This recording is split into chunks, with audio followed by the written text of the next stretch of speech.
ये आकाशवाणी रायपुर है। छत्तीसगढ़ी समाचार बुलेटिन के संग संध्या तिवारी के जय जोहार।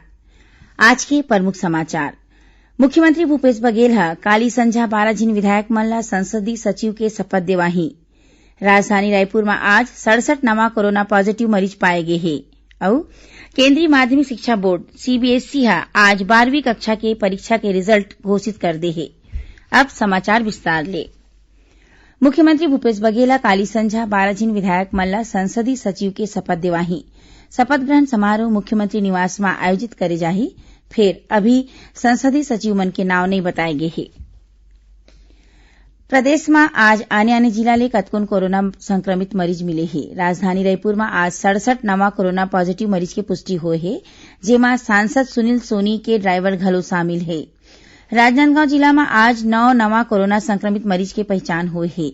एमा आईटीबीपी सोमनी कैंप के 7 झिन जवान शामिल है। उन्हें 1 झिन सालेवारा और 1 मरीज मोहला के हरय। जिला ले आज 2 झिन कोरोना पॉजिटिव मरीज ला ठीक होए के बाद अस्पताल ले छुट्टी दे दे गए है। उन्हें दुर्ग जिला के पाटन में आज 5 झिन नवा कोरोना संक्रमित मरीज मिले हैं, जेमा ले 2 झिन सामुदायिक स्वास्थ्य केंद्र के कर्मचारी हरय। उन्हें 1 मरीज पाटन स्थित एक मेडिकल स्टोर के संचालक हरय। एकर संगे संग 2 झिन मरीज अमलेश्वर स्थित बटालियन के जवान हरय। अइसने ही गरियाबंद जिला के मगर रोड में पदस्थ 2 झिन जवान मन ला घलो कोरोना संक्रमण के पुष्टि हुई है, जेमा एक आरक्षक और दूसर नगर सैनिक के जवान हरय। सीएमएचओ डॉक्टर डी के तुर्रे बताइन है कि दोनों जवान मन ला कोविड अस्पताल धमतरी में भर्ती कराए गए हैं। उन्हें थाना ला सील कर दे गए है। ओती बस्तर जिला में काली 3 कोरोना पॉजिटिव मरीज मिले रहिस। एमा ले 204 बटालियन के 2 झिन जवान घलो शामिल है।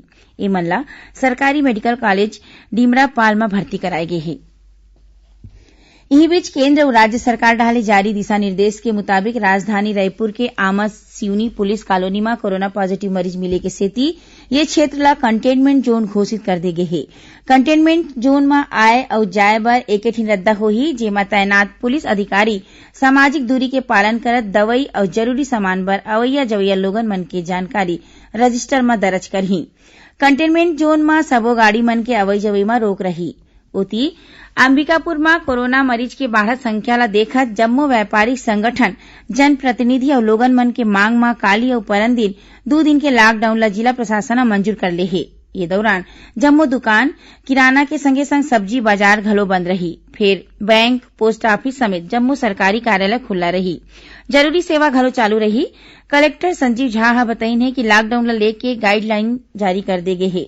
ये लॉकडाउन जौन क्षेत्र मन में लागू करे जाही वहां पूरा कड़ाई ले पालन करे जाही। कोरोना वायरस के खिलाफ जंग लड़ैया योद्धा मन के कलाई में ये बखत राखी तिहार के मौका में धमतरी जिला में तैयार करे जावत राखी ला पहिराए जाही।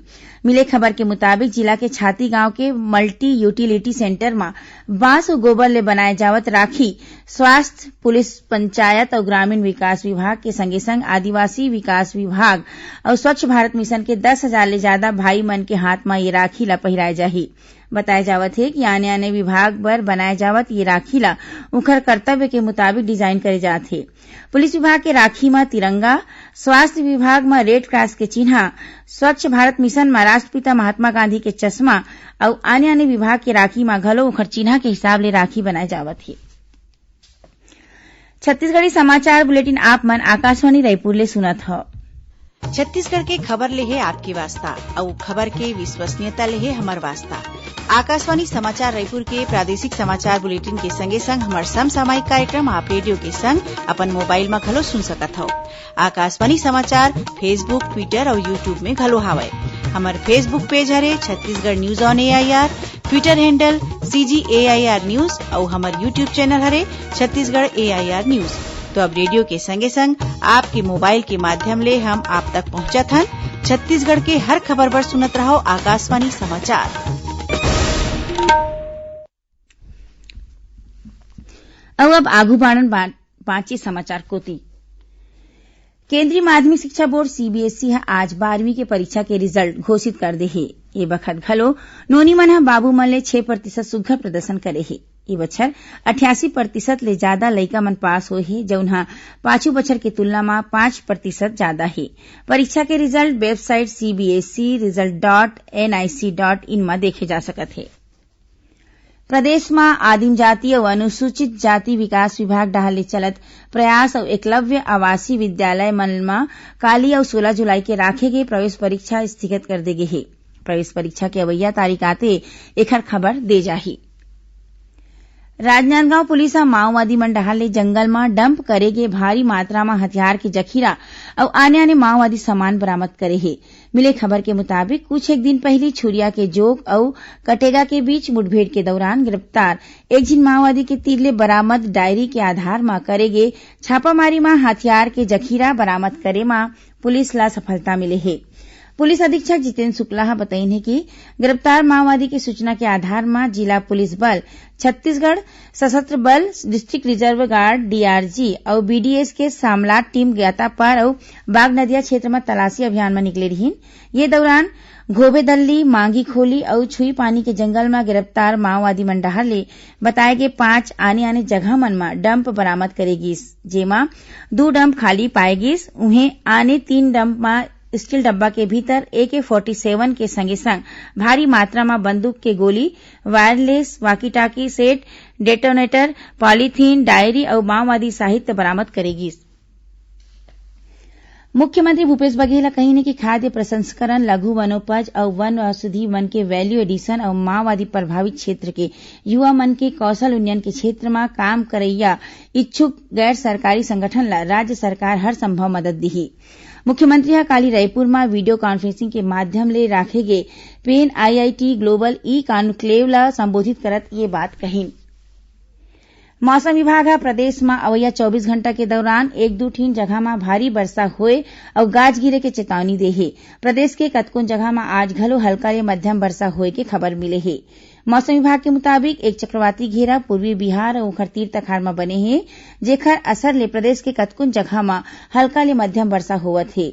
अवैया 24 घंटा के दौरान प्रदेश के मैदानी इलाका के संगे संग बस्तर संभाग और ओखर ले लगे जिला मन में भारी वर्षा होए के संभावना है। विधानसभा अध्यक्ष डॉक्टर चरणदास महंत जनसंख्या स्थिरीकरण पखवाड़ा के तहत काली जांजगीर ले प्रचार गाड़ी ला हरियर झंडा दिखा के रवाना करीन। ये रथ के माध्यम ले आपदा में घलो परिवार नियोजन की तैयारी, सक्षम राष्ट्र और परिवार के पूरा जिम्मेदारी के थीम में परिवार नियोजन के प्रति लोगन मन ला जागरूक करे जाही। संगे संग पोस्टर और गाना बजाना के माध्यम ले परिवार नियोजन के उपाय के बारे में जानकारी दे जाही। और अब थोड़की समाचार सार में एंटी करप्शन ब्यूरो की टीम हा बलौदाबाजार में खुद ला ACB के अधिकारी बता के पैसा की मांग करिया 3 जिन लोगों ला गिरफ्तार करे है। महासमुंद जिला में अंत्या व्यवसायी सरकारी विकास समिति डाहले अनुसूचित जाति, जनजाति, सफाई कामगार और अल्पसंख्यक वर्ग के लोगन ला खुद के रोजगार स्थापित करे बर पात्र हितग्राही मन ले अवैया 25 जुलाई तक अर्जी मंगाए है। बिलासपुर में काली रतिया सिविल लाइन पुलिस हा जुआ खेलत 21 जिन लोगन ला गिरफ्तार करे है। इखर तीर ले 3,60,000 रुपया ले ज्यादा के राशि के संगे संग 3 दर्जन ले ज्यादा मोबाइल, कार और मोटरसाइकिल जब्त करे है। और राजनांदगांव जिला के सांकरा गांव में हाई टेंशन तार के चपेट में आए ले 7 मवेशी के मौत हो गई। आखिर में प्रमुख समाचार एक घाव फेर। मुख्यमंत्री भूपेश बघेल हा काली संझा 12 जिन विधायक मन ला संसदीय सचिव के शपथ दिवाही। राजधानी रायपुर में आज 67 नवा कोरोना पॉजिटिव मरीज पाए गए हैं।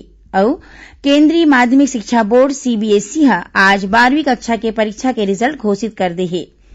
एक संग छत्तीसगढ़ी समाचार बुलेटिन यही सिरावत है। जय जोहार।